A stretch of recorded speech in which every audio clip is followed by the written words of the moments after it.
dia, boa tarde, boa noite. Hoje eu quero te perguntar o que vem na sua mente quando nós falamos sobre salvação.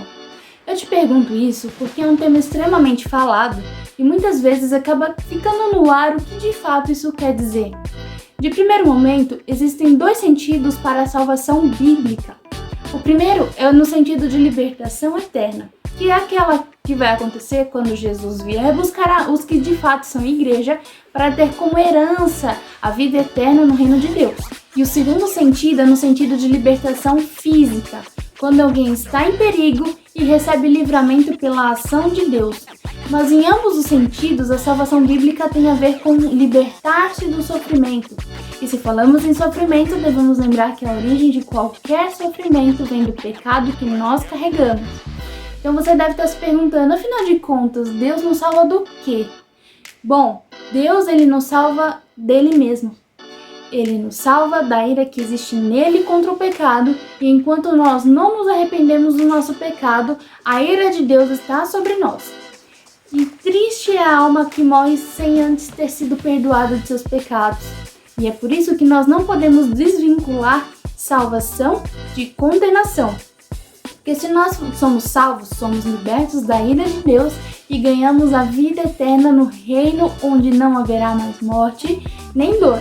Mas se nós somos condenados, estamos presos pelo sofrimento, dor, corrupção, guerra, destruição e morte e estaremos condenados a sofrer eternamente no inferno, porque se a nossa dívida de pecado com Deus não for perdoada, será impossível atravessar as portas para entrar na vida eterna nos céus. E pela doutrina da salvação, a palavra de Deus é bem clara de que a salvação é um presente de Deus, da qual nós não merecemos, mas que Ele nos dá quando nós temos fé em Jesus. A carta aos Efésios, no capítulo 2, diz: antigamente, por terem desobedecido a Deus, por terem cometido pecados, vocês estavam espiritualmente mortos. Naquele tempo, vocês seguiam o mau caminho deste mundo e faziam a vontade daquele que governa os poderes espirituais do espaço. O espírito que agora controla os que desobedecem a Deus. De fato, todos nós éramos como eles e vivíamos de acordo com a nossa natureza humana, fazendo o que o nosso corpo e a nossa mente queriam. Assim, porque somos seres humanos, como os outros, nós também estávamos destinados a sofrer o castigo de Deus. Mas a misericórdia de Deus é muito grande e o seu amor por nós é tanto que quando estávamos espiritualmente mortos por causa da nossa desobediência, Ele nos trouxe para a vida que temos em união com Cristo. Pela graça de Deus vocês são salvos. Então com esse texto a gente entende que primeiro a gente escuta a mensagem do Evangelho, confiamos nessa mensagem, nos arrependemos dos nossos pecados, transformamos a nossa mentalidade e invocamos o nome de Deus durante o resto da nossa vida, para que assim recebamos a salvação por parte de Deus. O apóstolo Paulo diz na carta aos Romanos o seguinte: se você disser com a sua boca Jesus é o Senhor e no seu coração crer que Deus ressuscitou Jesus, você será salvo, porque nós cremos com o coração e somos aceitos por Deus. Falamos com a boca e assim somos salvos, porque as Escrituras Sagradas dizem: quem crer nele não ficará desiludido. Isso vale para todos, pois não existe nenhuma diferença entre judeus e não judeus. Deus é o mesmo Senhor de todos e abençoa generosamente todos os que pedem a sua ajuda. Como dizem as Escrituras Sagradas, todos os que pedirem a ajuda do Senhor serão salvos.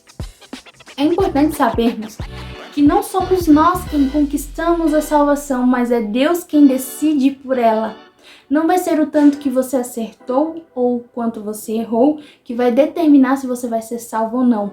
Nós somos salvos pela graça, pelo presente que Deus nos dá, mesmo nós não merecemos. Nós somos salvos pela graça, pelo presente que Deus nos dá, mesmo nós não merecendo, como nós já falamos.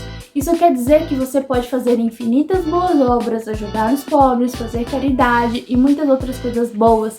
Mas se você fizer tudo isso sem ter sido alcançado pela graça, não vai adiantar em nada para sua salvação com a vida eterna. A palavra diz que não somos salvos pelas nossas obras, para que nós não nos gloriemos em nós mesmos. E é por isso que somos salvos pela graça, para que nós possamos dar glória a Deus e não a nós pelas nossas benfeitorias aqui na terra.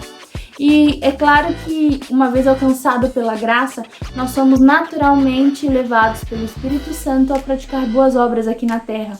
Mas como falamos, não é isso que vai ditar se seremos salvos ou não, porque é Deus quem nos aceita, é Deus quem nos transforma, é Deus que nos salva, é Deus que faz tudo em nós. E sabendo que é Deus quem faz tudo em nós, Ele sem sombra de dúvidas também nos concede perseverança para irmos até o fim, firmes e fortes no caminho que é a vida e é verdade. Amém?